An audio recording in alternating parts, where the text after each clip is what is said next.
Of course, everyone claiming residence in Arthur's wake knows tales associated with the Wicker House. It seems that every small province plays host to some structure of ill repute which, as if by supernatural magnetism, draws rumor of ghosts and demons, wrapping the timber and stone of its foundation in a shroud of darkness and horror. In Arthur's wake, the Wicker House fills this odious task. Scant days after arriving in town, while taking the time to familiarize myself with the local watering hole and its residents, I became introduced to the well-known superstition surrounding the Wicker House. As a man of science, I knew any truths to be found in these outlandish stories were likely embellished to points unrecognizable. Nothing was first-hand. All experiences were from a friend who knew a fellow who may have seen something. It is the provincial mind which transforms wild dogs into wolves that walk like men and interprets astronomical phenomena as harbingers of certain doom. Still, my curiosity sufficiently piqued, I endeavored to better inform myself upon the subject through more objective means. To my great surprise, while failing to confirm the more supernatural claims of these tales, the town records in the basement of the local library did provide aspect to a most sinister reality all their own.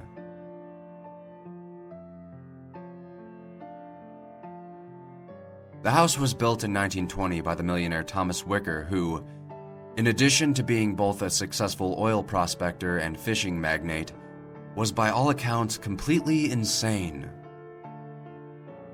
No one knows what first drew Wicker to Arthur's wake. Some speculate this as the first outward sign of his impending madness. What is known was that the foundations of the house which would come to assume his name were poured almost immediately upon his arrival. The structure was supremely modest for a man of Wicker's means, rising a mere 2 stories in height and composed of scarcely a dozen rooms plus cellar and attic for storage. The house was built on Blackwood Drive, a major tributary of the town's main street, and close to the industrial center, such as it was. The plot itself consisted of about a 1/4 acre, the yard home to a few blossoming trees and a small garden, the whole of which was surrounded by a high wrought iron fence accessed by a similar gate. The posts of this formidable perimeter were topped by wicked spikes to discourage would-be trespassers. Construction concluded rapidly, and the autumn of 1920 saw Wicker take up residence in the house accompanied by a maid, groundsman, and his wife. The lady of the house quickly became the subject of gossip among the townsfolk. During the construction, Wicker had boarded his wife in parts unknown. None could recall when she arrived at the house. One day she was simply there. As the groundskeeper cared for the exterior yard and garden, and the maid handled all the domestic chores including trips to the market, the lady herself was never seen to exit the house. Due to this complete lack of socialization, the townsfolk did not learn so much about the woman as her Christian name. The servants themselves shed no light upon the subject. The groundskeeper hailed from a remote part of the Dark Continent, and the maid appeared to be a mixed breed, vaguely of the Orient. Wicker had acquired the service of each while abroad for business dealings, and neither spoke a word of English. Naturally, the Lady Wicker was the object of most persistent rumor. Early speculation was she suffered from some exotic malady which left her drawn and bedridden. These theories were repudiated by those few who would occasionally spy her from the street. In each case, she was seen exclusively at night, staring forlornly through the second-story window of what was assumed to be her bedchamber, lit only by candlelight from within and, to all appearances, the picture of perfect health. Additionally, there was little chance the typically damp and sunless climate of the wake would be prescribed to improve one's constitution by even the most inept of physicians. As common folk are to do, with a logical explanation absent, more fantastic stories were crafted. Some began to speculate the woman was a witch, others an enslaved angel won by Wicker whilst dicing with Satan. What all who observed her agreed upon was her singular beauty. I gleaned much of this information from archives of the local paper, especially one curiosity piece which was accompanied by a photograph of the lady in question. The scene was just as I had heard described. The single lonely prisoner peering through the window and across that terrible iron fence into darkness of the night. The photograph was muddled due to the quality of the prehistoric equipment and the lack of natural light, effectively obscuring the lady's features. Indeed, it was difficult to distinguish whether the blurred form was in fact human, though it did project an impression of unmistakable femininity. And yet, even through the grayish haze, I could perceive a certain piercing, almost hypnotic quality of her eyes.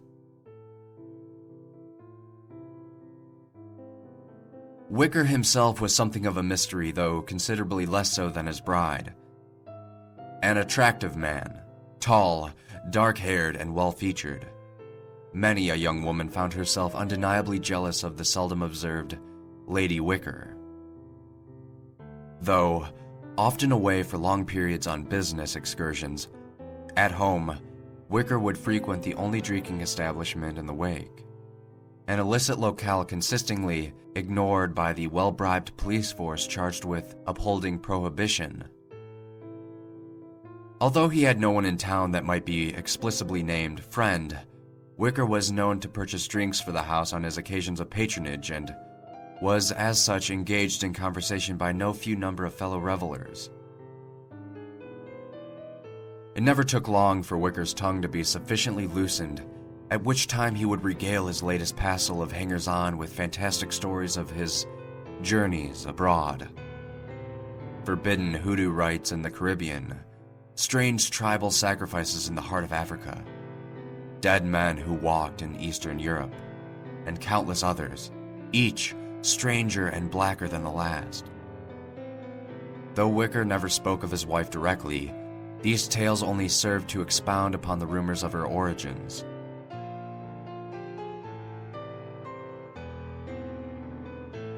Things progressed much this way for some 5 years. Wicker would travel and carouse upon his return. The servants went about their business without comment or complaint.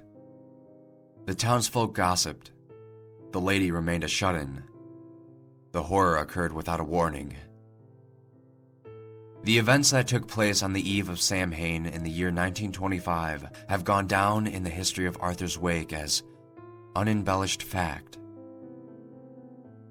Among the town's records, I discovered the report of the patrolman dispatched to respond to the disturbance at the Wicker house. The narrative was itself accompanied by the most gruesome of photographs from the scene in question. I will summarize their contents directly.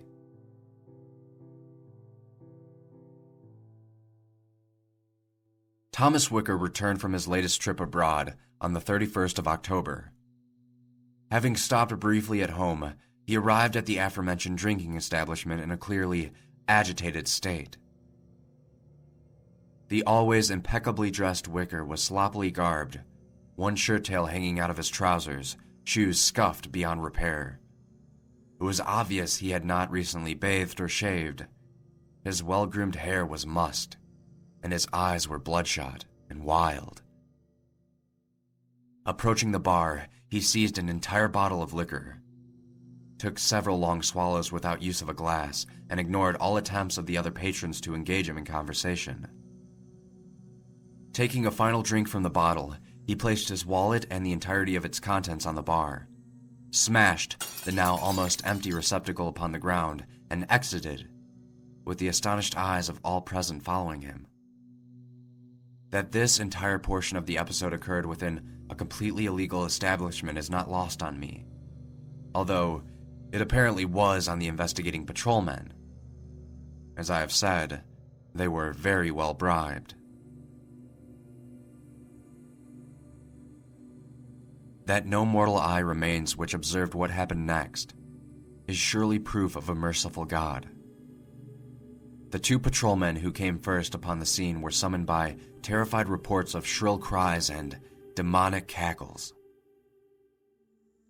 Long-term veterans and hard men both, they were nevertheless ill-prepared for what they would soon find at the Wicker house. Armed with a lantern and clubs in hand, the men carefully approached the dwelling, now ominously quiet.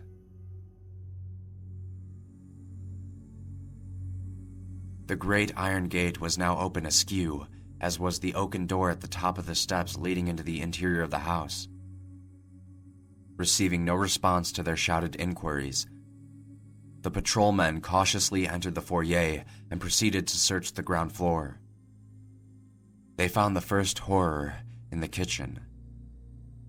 The maid had been tied up with thick hemp rope to a large table, limbs spread and secured to each of the 4 legs. She was nude, the butcher's knife, which had been used to slit her throat, permanently sheathed in her heart. Glistening blood dripped from the cruel altar, slowly pouring onto the floor while telltale splatters painted the walls like macabre decoration. The patrolmen shared a glance of mutual, unbelieving dread, tightened their grips upon their clubs, and continued to search the premises in complete, terrified silence. Having determined the cellar empty through a brief yet understandably taut examination, they exited the back door to the yard and discovered the groundsman's body. A thick, wooden stake had been erected in the center of the garden and crossed by a perpendicular beam. The man hung naked, suspended from the crossbeam by spikes harshly driven through his wrists and ankles in a grotesque simulacrum of Christ's crucifixion. He had been disemboweled, ropey innards pouring out of his belly, dripping blood and excrement. Horrified, the patrolmen reluctantly agreed that a premature conclusion of their search to summon reinforcements would provide a very dangerous murderer a chance to escape. The men re-entered the house and, agonizingly, proceeded up the winding stair to the second floor. Systematically, they searched each room, uncovering nothing until only one remained: the bedchamber of the elusive Lady Wicker.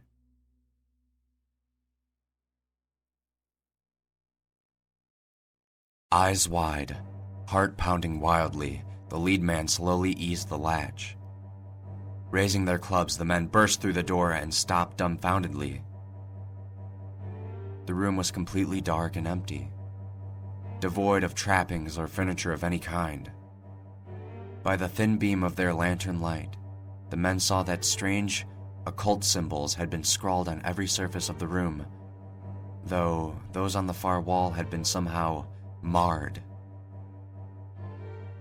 Of the murderous Thomas Wicker or his mysterious wife, there was no sign. A noise from above alerted the men to their quarry's location. Returning to the hall, they spied a trapdoor operated by a string which, when pulled, revealed a ladder leading up to the lightless storage space of the attic. The two patrolmen stared at the entrance, yawning, black and wide as the maw of some infernal creature, beckoning fools to wander to their doom. Unable to decide who would proceed first, the men threw evens. The unlucky loser took the lantern and ascended the ladder. He stopped halfway through the aperture, lantern held high to better diffuse its light and ready to beat a hasty retreat to the relative safety of the hallway below. The attic was in a state of disorder, strange souvenirs of Wicker's trips abroad stacked haphazardly throughout. The constable slowly played his beam about, gradually revealing each disjointed mound of clutter. At last, the light fell upon the attic's far corner, revealing the huddled, gibbering mass of the man they sought. Or what had once been the man. Indeed, whatever reason serves to separate man from beast had, sensing it was no longer a suitable dwelling place, fled the form of Thomas Wicker. The handsome features were gone, replaced by deeply sunken cheeks and a hideous grin. As the patrolman stared terrified, he could see the creature was covered in the blood of his victims left below. Hands about his knees, Wicker rocked slowly, babbling to himself. Joined by his partner, the constables steadily advanced. Armed outstretched, they readied to seize the thing that had been Thomas Wicker when his mad eyes shifted upon them and the muttering stopped.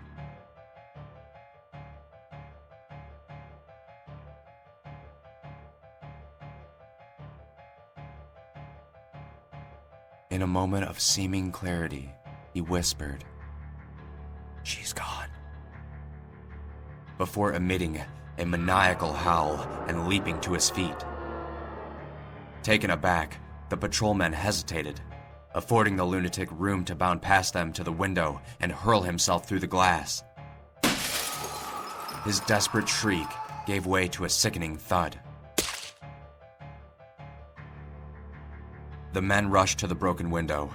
Far below, by the light of the moon, they saw the body of Thomas Wicker jerk spastically, impaled by the wicked spikes atop the wrought iron fence. By the time the patrolman descended from the attic, the horrendous motion had mercifully stopped.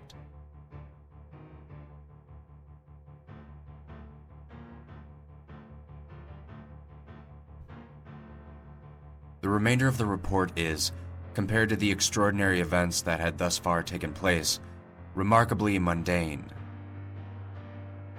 Determining that the murderer was indeed deceased, the patrolmen called for reinforcements. The house was searched in detail, and much speculation was made regarding the fantastic totems and fetishes populating every nook and cranny. All who set foot on the premises were in unanimous agreement that Thomas Wicker was unequivocally mad. Most confounding of all, there was no sign to what fate befell the mysterious Lady Wicker. Taking the lunatic's final utterance as related by the patrolmen, the investigators deduced that the lady, tired of being regularly abandoned, had fled to parts unknown during Wicker's last trip abroad. Upon his return, the shock had been enough to push the man into a murderous rage. Since virtually nothing was known of the woman, neither whence she came nor even her proper name, no search was mounted and the case was dismissed.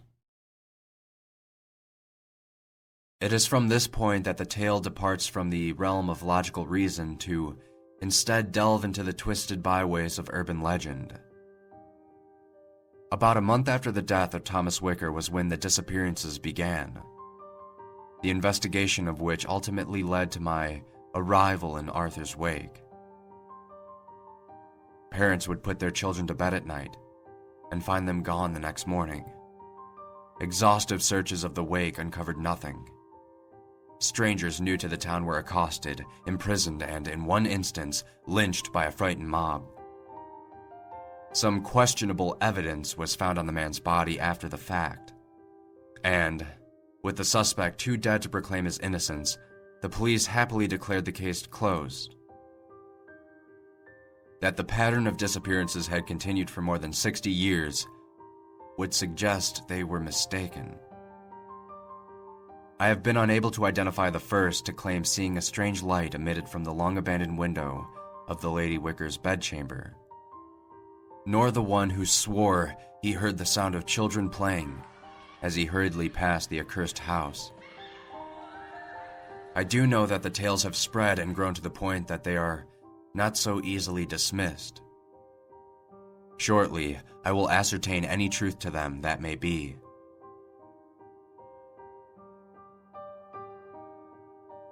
Slender tendrils of fog quest hungrily between my feet like living creatures, as I approach the ruins of the Wicker house. Pushing through the rusted iron gate, a trick of the moonlight suggests a soft glow emitting from the second-story window as if from a candle lit within. And, were it not impossible, the visage of a beautiful woman stares down and smiles at me approvingly. My hand tightens on the knob as children's laughter reaches my ear from within. I open the door.